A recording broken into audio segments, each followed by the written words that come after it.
Bismillahirrahmanirrahim. Assalamualaikum warahmatullahi wabarakatuh. Alhamdulillahi wassalatu wassalamu ala rasulillah Sayyidina Muhammad ibn Abdillah. La hawla wa la quwata illa billah. Subhanaka la ilma lana illa ma'alamtana innaka antal alimul hakim. Amma ba'du. Baik, terima kasih. Kita lanjutkan materi kita, ngaji kita. Yang kali ini kita akan belajar bersama mengenai al-i'rab. Kalau di sesi sebelumnya kita sudah membahas sekilas tentang al-kalimat al-mabniyah atau kata-kata yang bersifat mabni, kita pada sesi ini akan belajar bersama mengenai al-i'rab. Apa itu al-i'rab? Kita baca definisinya atau ta'rif tentang i'rab yang sudah dijelaskan oleh para ahli bahasa. Al-i'rabu huwa taghyiru awakhiril kalimi li ikhtilafil awamil ad-dakhilati 'alaiha lafzan aw taqdiran. Jadi i'rab itu adalah perubahan akhir kata li ikhtilafil awamil ad-dakhilati 'alaiha, karena disebabkan adanya perbedaan faktor-faktor yang masuk dan memberikan efek pada lafal tersebut atau akhir kata tersebut. Lafzan atau takdiran, ya, baik itu secara lafzi atau secara takdiri atau secara kira-kira. Maksudnya apa? Misalnya gini, jaa Zaidun, ra'aitu Zaidan, dan marartu bi Zaidin. Dari tiga contoh itu kita lihat, kita perhatikan di lafal Zaid, di kata Zaid. Nah, Zaidun di situ mengalami perubahan dari Zaidun memakai dhammah, Zaidan memakai fathah, dan Zaidin memakai kasrah. Ada perubahan. Kenapa bisa begitu? Ya karena adanya perubahan posisinya di dalam struktur kalimat atau dalam tarkib kalimatnya. Nah, jaa di situ adalah sebagai awamil atau faktor-faktor yang menyebabkan Zaid itu kenapa bisa rafa. Jaa di situ adalah fi'il, dan fi'il itu membutuhkan subjek atau fa'il, dan Zaidun di situ posisinya sebagai subjek atau fa'il, maka Zaidun di situ adalah rafa. Zaidun memakai tanda dhammah. Sedangkan pada contoh yang kedua, ra'aitu Zaidan, Zaidan di situ sebagai maf'ulun bih atau objek, di mana amilnya yang menyebabkan dia nasab adalah fi'il fa'il dari ra'aitu. Ra'aitu di situ ada fi'il kata kerja dan fa'il. Sedangkan di contoh yang ketiga, marartu bi Zaidin, maka yang menyebabkan Zaid berubah menjadi majrur atau dengan tanda kasrah adalah adanya huruf ba. Huruf ba di situ adalah salah satu huruf jar yang menyebabkan isim setelahnya harus majrur. Makanya dibaca bi Zaidin. Lalu bagaimana dengan takdiran, dengan kira-kira, maksudnya bagaimana? Di situ ada kata Zaidan, misalnya ada yang bilang Zaidan, dengan tiba-tiba ada orang mengatakan Zaidan. Nah, maka membutuhkan kira-kira. Kira-kira apa lafal atau kata sebelumnya atau kata yang menyebabkan adanya Zaidan itu mansub. Nah, bisa dikira-kirakan seperti itu. Man darabta, siapa yang kamu pukul. Nah, darabtu Zaidan, maka bisa dikira-kirakan darabtu Zaidan, saya memukul Zaid. Jadi Zaid di situ posisinya sebagai maf'ul dengan awamil yang dikira-kirakan tadi. Selanjutnya kita masuk pada kaidah atau al-qawaid. Yang pertama kita baca al-ahwalu allati ta'tari awakhiral kalimati al-mu'rabati arba'un. Jadi keadaan atau hal yang melekat atau yang mengakhiri, yang menyertai akhir kata-kata yang mu'rab itu ada 4. Apa saja? Wahiyya arafu wa nasbu wal jarru wal jazmu. Ada rafa', nasab, jar dan al jazmu. Wa tusamma anwa'al i'rabi. Maka keempat hal tadi disebut atau merupakan jenis atau macam dari i'rab. Jadi dari kaidah ini kita bisa mengambil poin bahwa i'rab itu ada 4 macam. Ada rafa', nasab, jar dan jazm. Kita masuk ke kaidah selanjutnya, al-qawaid. Yang kedua, alamatul i'rabi al-asliyah tu arba'un. Tanda dari i'rab yang asli itu ada 4. Wahiyya ad-dhammatu wal fathatu wal kasratu was sukun. Ada 4. Tanda i'rab itu ada 4 yang asli. Wa yanubu anha alamatun ukhra, dan akan dari 4 tadi itu akan mempunyai perwakilan. Ada yang bisa mewakili, tanda yang mewakili dari 4 tanda asli tadi, ukhra. Tuzkaru fi mawadhi'iha, yang akan kita jelaskan pada tempatnya nanti. Al-qawaid yang selanjutnya atau kaidah yang selanjutnya yang ketiga yaitu arafu wa nasbu yashtarikani fi al-asma' al-af'al. Jadi i'rab rafa' dan nasab itu keduanya sama-sama berada di isim dan fi'il.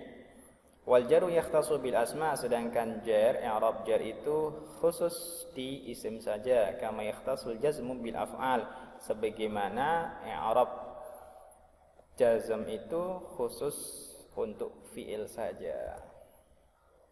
Aqsamul i'rab. Nah, ini sebagai untuk mempermudah saja, mempermudah dari pembagian i'rab tadi. Ada rafa', nasab, al-khafdu. Al-khafdu itu sama dengan al-jar. Yang keempat al-jazmu. Nah, terus ini adalah tanda atau al-alamat al-asliyah, tanda dari i'rab tadi.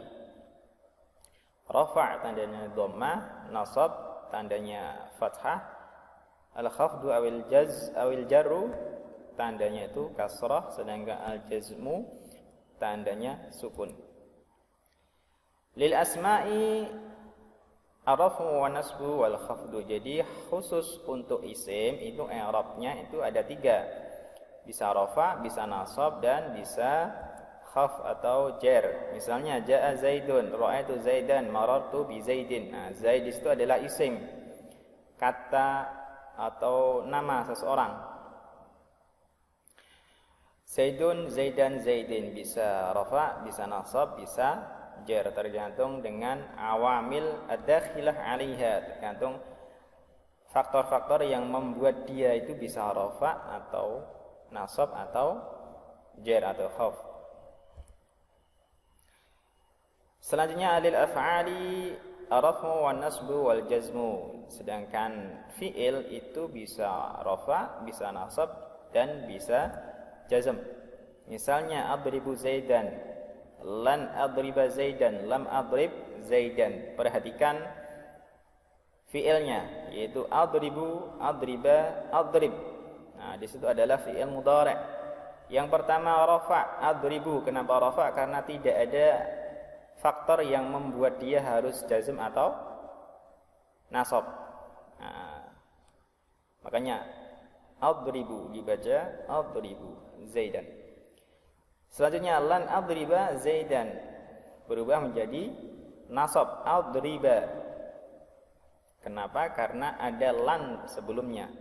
Sedangkan lan itu adalah salah satu amil nawasib, faktor yang bisa menasabkan fi'il setelahnya.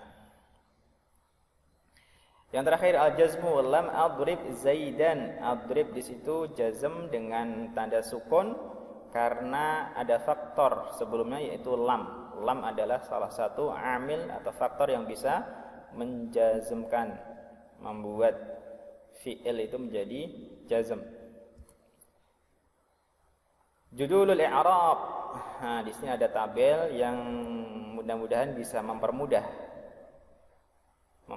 mempelajari atau mengkaji atau ya tentang pembagian atau macam-macam i'rab tadi. Ada naun i'rab, Al-alamat al-asliyah yustakhdamu fi, digunakan di, misal contoh maudhi'ul istishhad.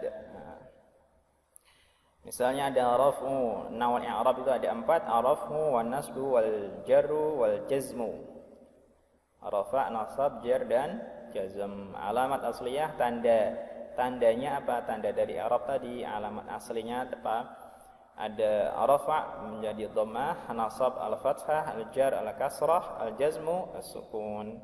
Yustakhdamu fi, digunakan di rafa' di al-ismu wal fi'lu, nasab di al-ismu wal fi'lu, al-jar di al-ism, al-jazmu di al-fi'l atau kata kerja. Misalnya rafa' az-zalimu yandamu. Az-zalimu di situ maudhi'ul istishhadnya az-zalimu yandamu ya. Yang rafa' adalah zalim dan yandam. Kenapa rafa'? Az-zalimu di situ adalah posisinya sebagai mubtada. Sedangkan yandamu adalah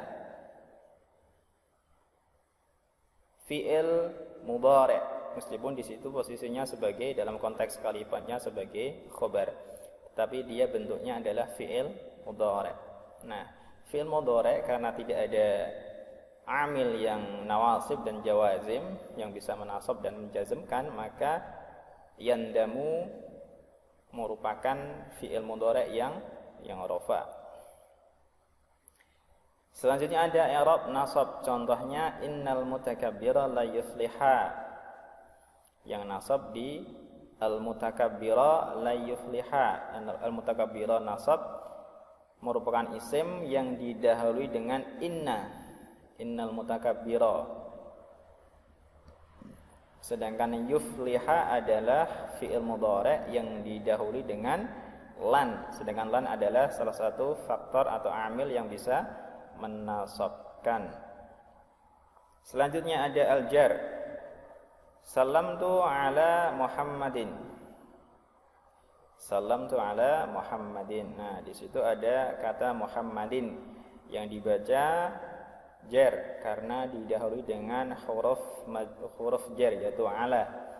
Sedangkan isim yang didahului dengan huruf jar maka dia harus majrur Muhammadin.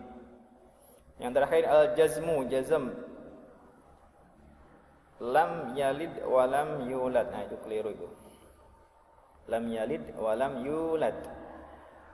Yalid, yulad. Nah, di situ didahului dengan lam.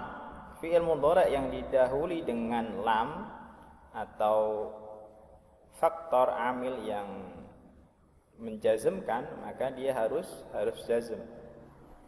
Lam yalid wa lam yulad. Tandanya adalah sukun. Itu tadi judulul i'rab atau tabel yang semoga saja bisa mempermudah dalam mempelajari nawal i'rab atau macam-macam i'rab beserta alamat asliyahnya. Wallahu a'lam bishawab. Terima kasih, semoga apa yang kita bahas pada sesi ini bisa bermanfaat untuk kedepannya. Wallahul muwaffiq ila aqwamit thoriq. Assalamualaikum warahmatullahi wabarakatuh.